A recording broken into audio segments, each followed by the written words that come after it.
on real-life criminal cases.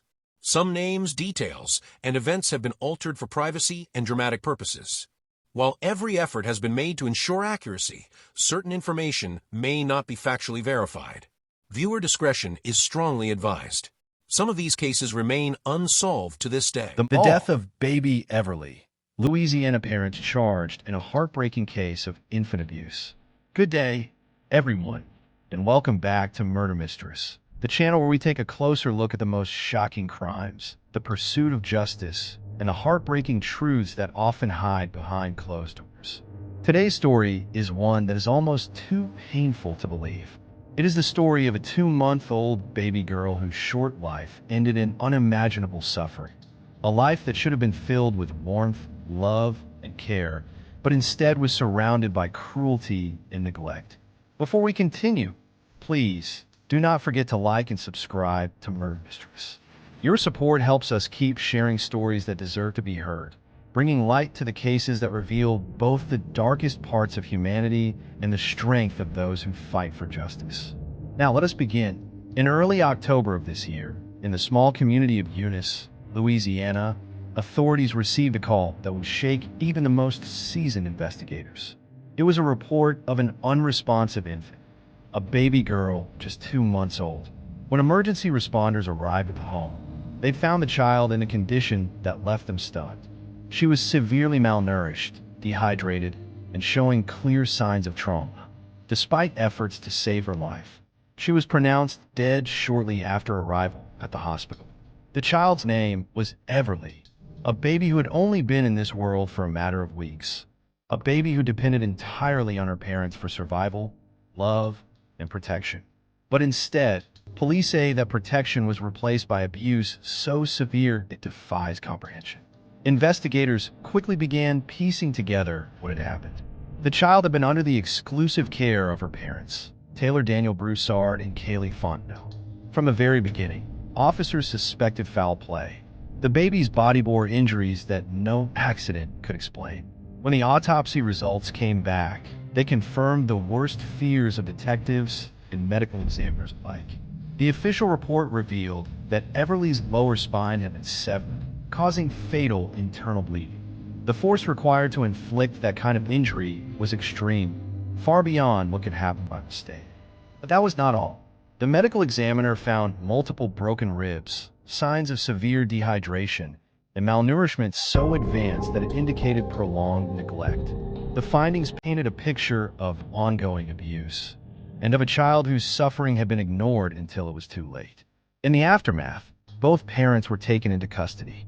The charges filed against them included first-degree murder, cruelty to a juvenile, and second-degree battery. These are among the most serious charges possible under Louisiana law, and for good reason.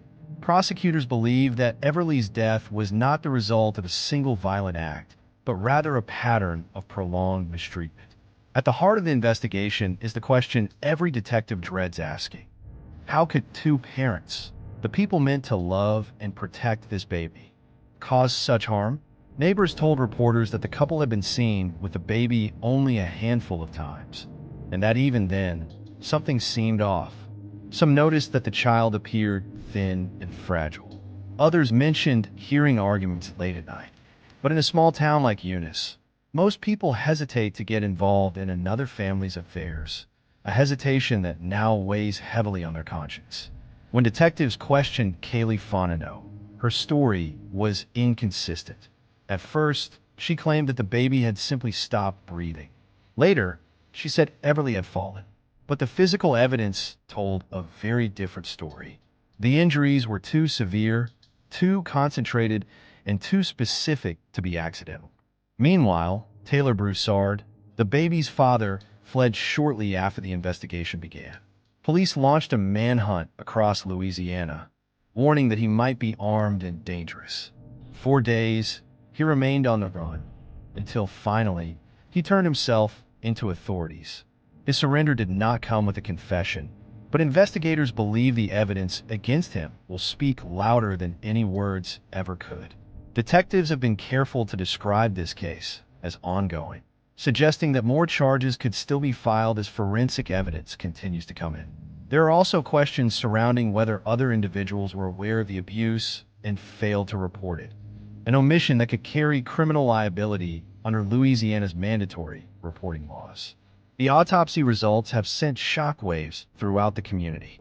Medical professionals who reviewed the findings said the level of trauma was consistent with intentional, repeated physical abuse, the kind that builds over time, not something that happens in a single moment of rage. The severing of the lower spine, in particular, indicates a violent twisting or bending motion, suggesting the baby may have been handled with catastrophic force. In the courtroom, prosecutors are preparing to pursue the death penalty, a possibility that reflects the gravity of the charges. Louisiana remains one of the few states where capital punishment is still legally enforced for cases involving the murder of a child under 12. And in this case, the prosecution has made it clear that they intend to seek the maximum penalty allowed by law. Forensic specialists are also examining the baby's environment.